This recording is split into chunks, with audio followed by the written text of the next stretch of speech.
बड़ा पॉपुलेशन जो हमारे इकोनॉमिकली वीक पीपुल हैं, उनके साथ बहुत जबरदस्त समस्या है। गवर्नमेंट ने जो अनाउंस किया आज उसके पहले तो उन्हें जमीन ये थोड़ी बहुत मात्रा में जमीन दी भी गई है, तो कोई भी यूटिलाइजेशन के कारण नहीं, मतलब जीरो है। उन गरीब जो इकोनॉमिकली वीक पीपुल हैं जो रोड के किनारे रह रहे हैं, तो उनके बच्चे रोड पर घूम रहे हैं कपड़ा नहीं पहनने के लिए, चप्पल नहीं है पैर में, तो ये तो शिक्षा के नाम पे वो न स्कूल जाकर के। खेल मंत्री का विधानसभा क्षेत्र बेगूसराय जिला का बछवाड़ा, हमारे साथ अशोक कुमार चौधरी जी हैं, जो भावी प्रत्याशी हैं जनसुराज के बछवाड़ा विधानसभा से।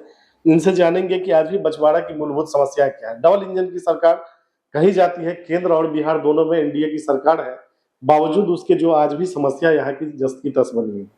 केंद्र में भी मंत्री है यहाँ के सांसद, और जो यहाँ के विधायक है वो भी मंत्री है स्टेट में, बावजूद उसके आज भी जो मूलभूत समस्याएं हैं जिसपर नीतीश कुमार चर्चा करते हैं, फोकस करते हैं विज्ञापनों के माध्यम से, मीडिया के माध्यम से, लेकिन अगर जमीन पर धरातल पर देखने की बात हो तो शायद वो दिखती नहीं है। और यही कारण है कि जो भी लोग हैं वो पलायन कर चुके हैं। ये औद्योगिक राजधानी भी है बेगूसराय, बावजूद उसकी स्थिति बहुत अच्छी नहीं है। इनसे जानेंगे कि आज भी बछवाड़ा की सबसे बड़ी और गंभीर समस्या क्या है, जिसका समाधान विगत कई वर्षों में नहीं हो पाया। क्या मैं बछवाड़ा विधानसभा से जनता पार्टी का भावी प्रत्याशी हूँ, और मैं आज से कम 6 महीने से गांव में घूम रहा हूँ, और लोगों की गंभीर समस्याओं को जो मैं देख रहा हूँ, लोगों से जो बातचीत हुई है, बहुत बड़ा पॉपुलेशन जो हमारे इकोनॉमिकली वीक पीपुल हैं, उनके साथ बहुत जबरदस्त समस्या है।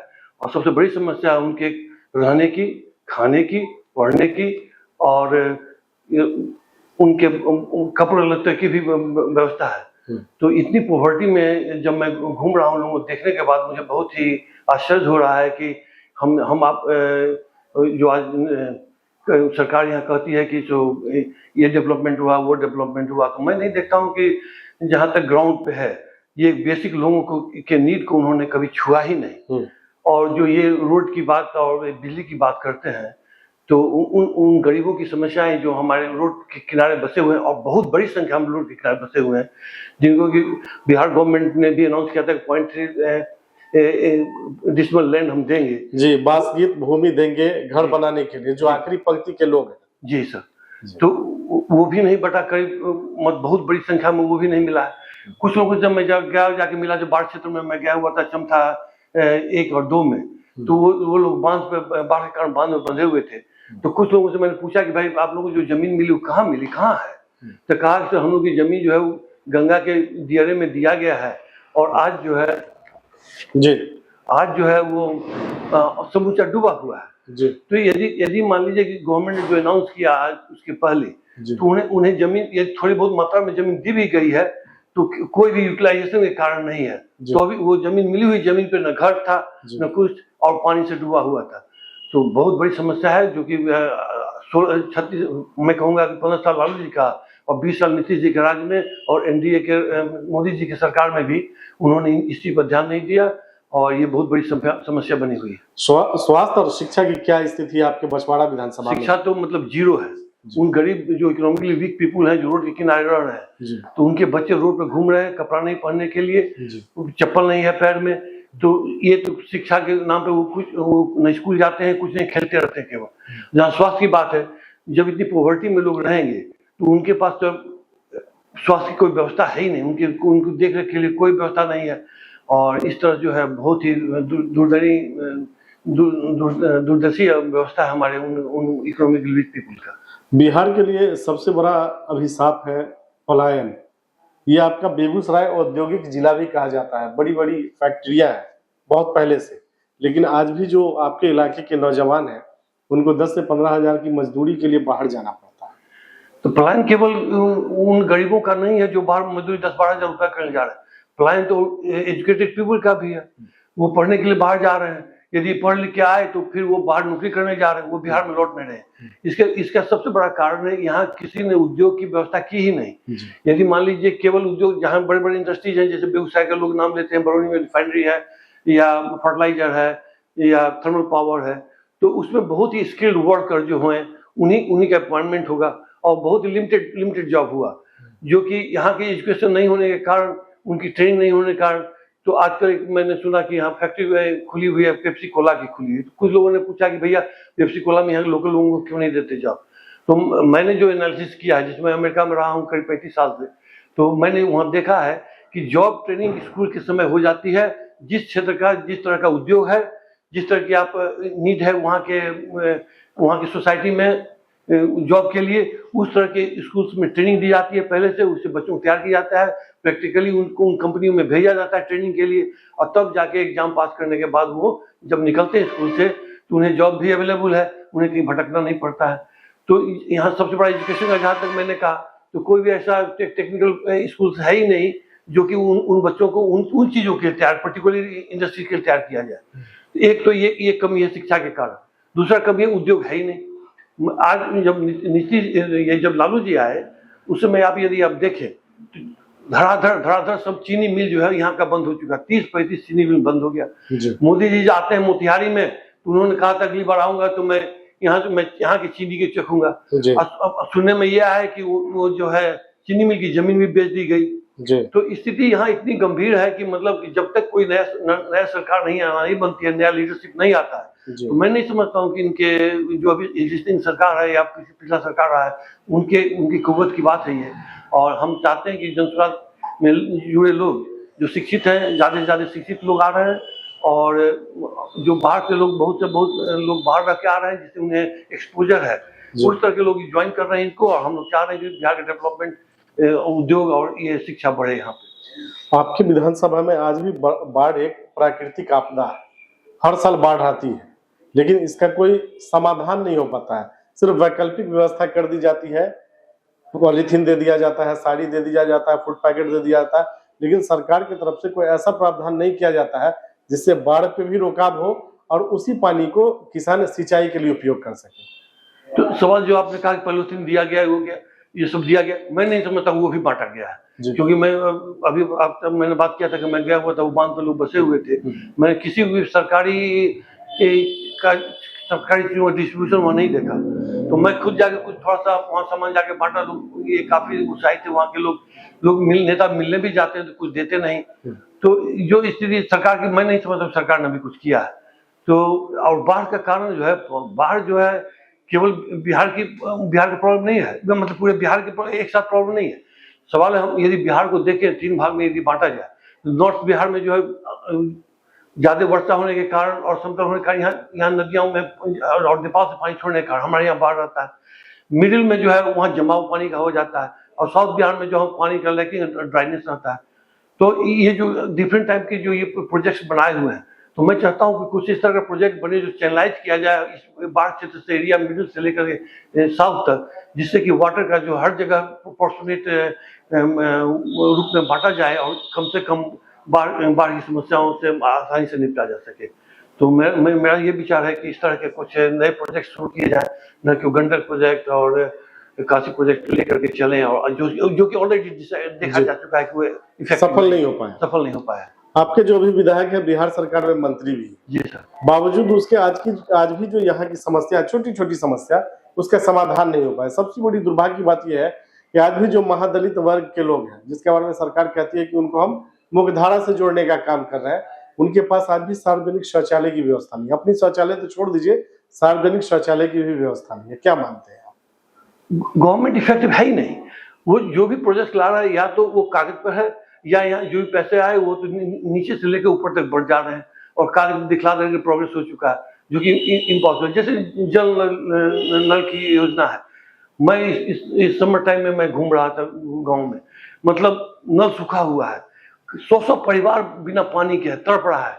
मैंने उस समय कॉल किया एसडीओ को कि भाई यहाँ पानी को आप नहीं दे रहे। मैं पर्सनली कॉल किया था, करवाया था, हम लोग साथ में थे कई आदमी, तो उनको कॉल किया, हाँ सर आ रहे हैं हम लोग, देख रहे हैं, करेंगे यूँ करेंगे।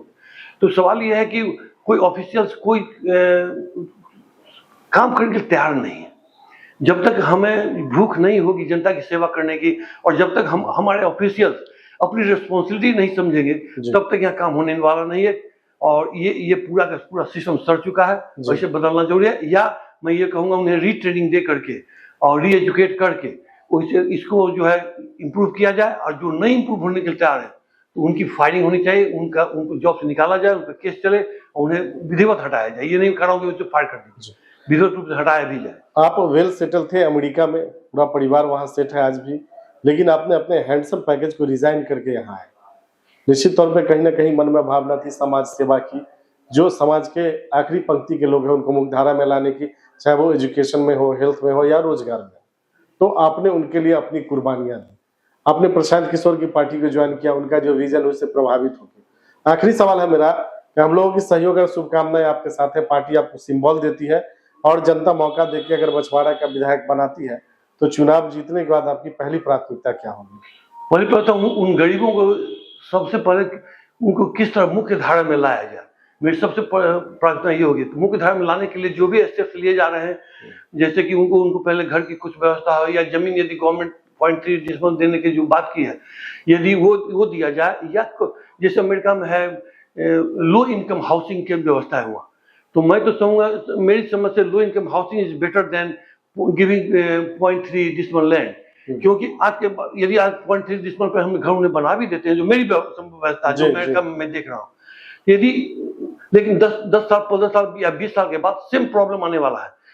पॉपुलेशन बूम होगा, फिर जिन्हें आपने जमीन दे दिया फिर रेस्ट लोगों को जमीन कहाँ से देंगे?